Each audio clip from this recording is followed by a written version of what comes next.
if everyone in the world was taking Bright Mind today, what would be maybe 2 or 3 other things that you would recommend for those people to do? You know, because I heard you talk about like meditation, other things that have positively affected you and also helped you grow your brain. But curious what you would want to tell other people to do if everyone was already taking Bright Mind. Yeah, I mean, meditation to me is kind of like the gym for your brain. We talked a little bit about neuroplasticity. Meditation is one of the most effective tools for altering or changing the anatomy of your brain. For example, if you experience high anxiety or you do experience alterations in your mood that you don't necessarily enjoy, a lot of that does come from your fear center, which is your amygdala. And it's proven that if you meditate over a long period of time, you can actually shrink that fear center. So you become less kind of agitated and, you know, fear forward in your day-to-day life. It's proven to increase the gray matter, no pun intended, in your brain. And gray matter is interesting because scientists know, and it's proven that the more you have, the better your cognitive function is, but they don't necessarily know the exact thing that it's doing in your brain. So that's one. Meditation is just strengthening your mind. The power of your mind and the kind of quality of your mind is going to lead to a quality life. Exercise, you have a kind of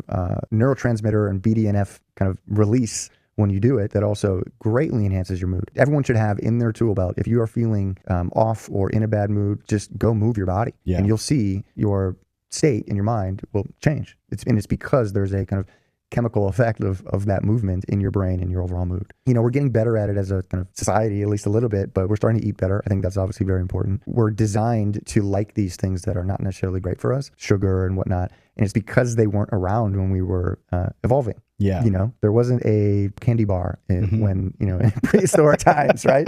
To come across like that kind of glucose that you need was rare. You would get it from fruit, and, you know, fruit again is not that bad for you. We haven't evolved to have just abundance of shitty food all over the place. And so your mind doesn't, in your kind of stomach doesn't really understand that yet.